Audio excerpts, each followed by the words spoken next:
dire de plus de la R8?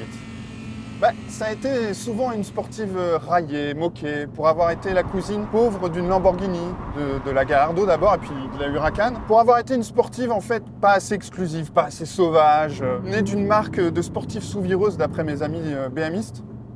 Moi, ce que je lui reprocherais le plus, c'est d'avoir abandonné sa boîte mécanique au cours de sa carrière. Mais on se rend souvent compte de ce que l'on a quand on le perd. Or, c'est la fin de la R8. Et je crois qu'elle va beaucoup nous manquer.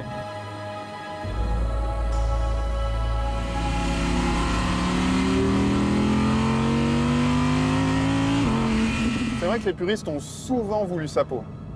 Elle est née avec 4 roues motrices, chez Quattro GmbH, bon ça ne s'invente pas, c'était l'ancêtre d'Audi Sport, mais elle a su devenir une vraie propulsion, comme ici avec ce barreau d'honneur GT RWD. Elle est d'ailleurs ici dans cette version à peine plus lourde qu'à sa naissance, il y a une quinzaine de kilos de différence. Et elle a toujours eu des moteurs atmosphériques. Et ça, c'est 2 points sur lesquels toutes les sportives ne peuvent pas en dire autant. Bon, ok. Ceux qui ont un peu de mémoire nous rappelleront que cette R8, elle a failli exister en diesel, dans une version V12 TDI. Mais passons sur ce petit moment d'égarement. Et puis pour une voiture critiquée, elle a un palmarès en compétition qui est quand même hallucinant. À titre d'exemple, elle a quand même gagné la course la plus difficile au monde. J'ai pas dit la plus belle, parce que sinon ce serait Le Mans, mais la plus difficile. Les 24 heures du Nürburgring, elle les a gagnés 6 fois. C'est quand même le genre de sportive qui a un palmarès long comme le bras, mais qu'on peut quand même prendre pour aller au bureau le lundi matin.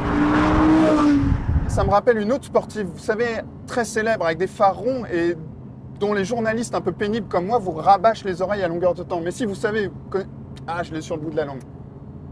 Et là, avec cette version GT RWD, c'est vraiment le bouquet final, parce qu'on a donc une pure propulsion avec le V10 Atmo au top de sa forme, il fait 620 chevaux, comme dans la version 4 motrices. On a 20 kg de moins que dans la version propulsion de base, si j'ose dire. Et surtout, moi, ce que j'aime beaucoup, alors à défaut de boîte mécanique, on a toujours la robotisée, mais à la démultiplication raccourcie, de la 3e à la 7e. Ce qui donne donc d'autant plus l'opportunité d'aller visiter le contour, enfin, les hautes sphères du contour, jusqu'à 8500 tours. Et ça, c'est l'idée du siècle.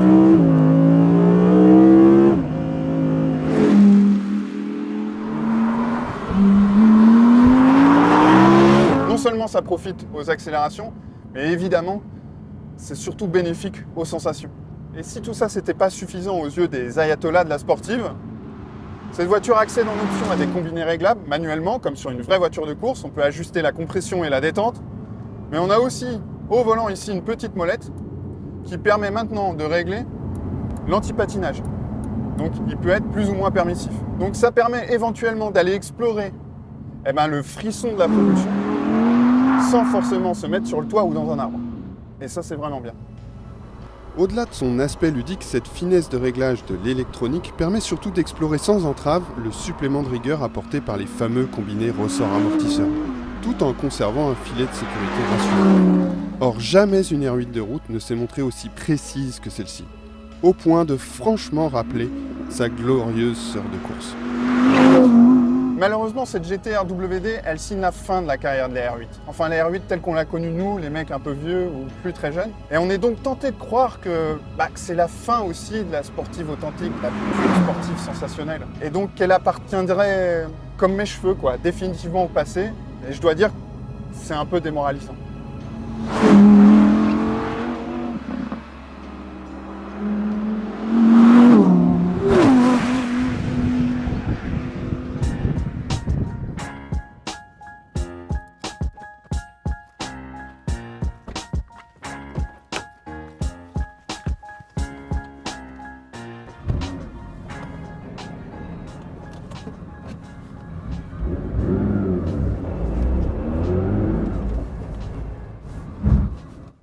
Et voilà, c'était l'essai de la 911 ST. Non mais je suis sérieux, j'ai même pas fait 20 mètres, j'ai pas dépassé 20 km/h, je suis même pas sorti du parking en fait. Avec cette voiture, vous en prenez mais plein le système nerveux.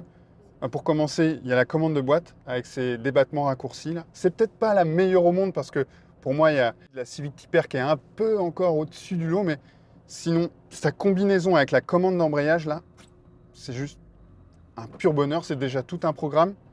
Il y a la sonorité ambiante, l'ambiance sonore. le bruit du moteur, enfin le bruit du moteur, il y a tout. Il y a les bruits d'admission, d'échappement, du moteur lui-même, de l'embrayage. Donc là, je suis embrayé par exemple. Je débraye. Je ne sais pas si vous entendez la différence, mais on entend tous les détails. C'est un truc de fou. Et là, même en 25 mètres, on sent que l'amortissement, même s'il a les mêmes éléments que ceux d'une GT3 Touring, avec les mêmes amortisseurs, on sent déjà que le calibrage n'est pas le même. On retrouve un peu de la délicatesse de la 991 et que la 92 avait un peu perdu dans la GT3. C'est un truc de ouf. Bon allez, ce serait dommage de s'arrêter là quand même.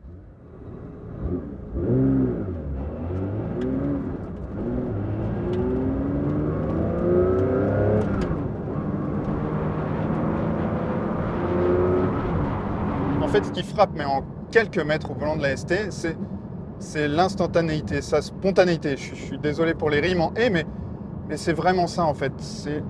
C'est le prolongement de soi en fait, cette voiture, tant elle réagit au moindre de vos gestes, surtout du pied droit.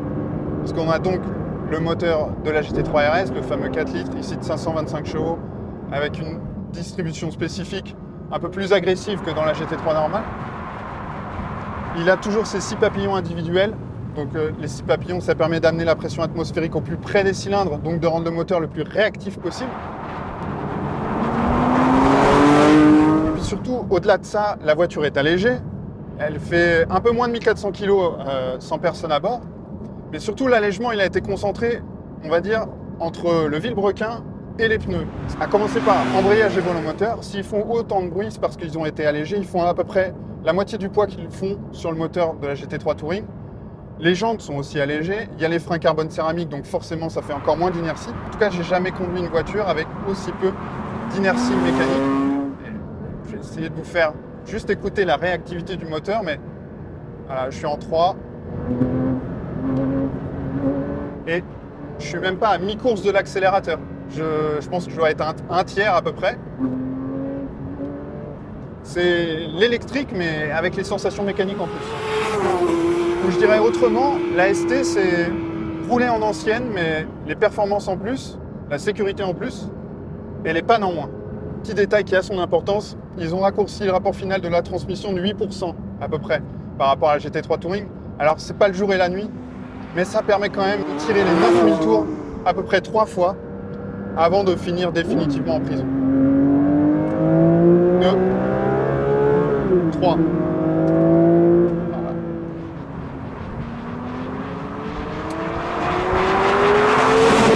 Oh là là. Ce qu'il y a d'aussi spectaculaire que les montées en régime jusqu'à 7, 8, 9000 tours, il y a les descentes en régime. Parce qu'en fait, à chaque passage de rapport, entre 2 rapports, j'ai presque l'impression que je vais caler. L'aiguille chute tellement vite que j'ai l'impression qu'elle va tomber du contour. J'ai jamais vu ça. Il faut même un peu s'appliquer pour les talons pointe. Il y a toujours moyen de les automatiser ici, mais c'est nettement plus gratifiant de les faire soi-même. Même si ici, il faut bien les travailler parce que rattraper le régime du moteur, ça ne s'improvise vraiment pas.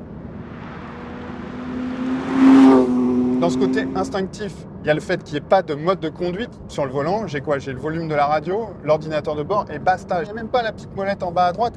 On tourne la clé, c'est le mode de conduite par défaut. Il n'y a rien d'autre. Il y a l'échappement sport à la rigueur que vous pouvez activer via l'écran, mais c'est tout. Il n'y a plus de roue arrière directrice non plus pour gagner un peu de poids.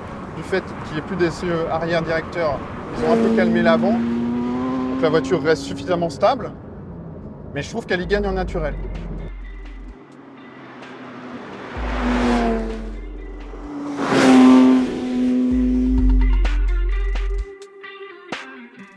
La 911 ST est la plus légère des 992, elle fait moins de 1400 kg sans personne à bord.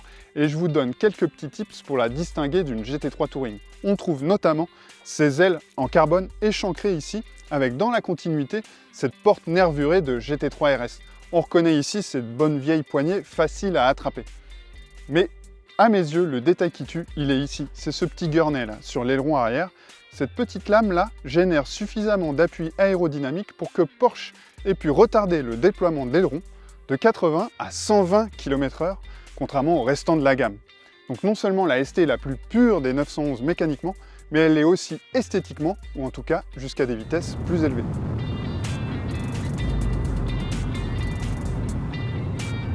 Alors, est-ce que 310 000 € avant option, c'est trop cher pour une 911? Non. Parce qu'aujourd'hui, en 2024, à cette époque toujours plus aseptisée, toujours plus normée, ben non, il n'y a rien d'autre que cette 911 ST en termes de sensations. Il n'y a rien de comparable. Je n'ai pas conduit de Pagani, de Gordon Murray ou même de McLaren F1 si on a le droit d'inclure les anciennes. Mais là, on est carrément dans d'autres sphères au niveau prix. Donc, non, c'est pas forcément très cher. Et puis quand on sait, à notre époque, que le moindre SUV compact, plus ou moins électrifié, il faut déjà donner un billet de 50 000 pour se l'offrir, bah, je trouve que 310 000 € pour un tel monument, c'est pas totalement déraisonnable. Et à la fois, oui, c'est beaucoup trop cher. C'est trop cher parce que toutes les 911 devraient ressembler un peu à ça. Elles devraient toutes avoir moins d'assistance, moins d'écran, moins de mode de conduite, moins de turbo. Et toutes être plus sensationnelles, plus vivantes, plus excitantes. Et celle-ci est doublement inatteignable par le prix donc, et surtout, elle est limitée à 1963 exemplaires. Donc je trouve ça dommage de ne pas faire connaître ce genre de sensation au plus grand nombre. Voilà.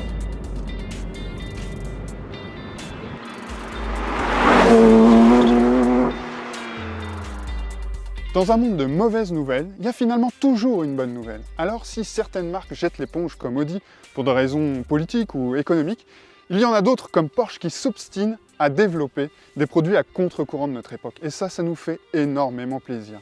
Passionnés, nous ne baisserons pas les bras. No pasaran!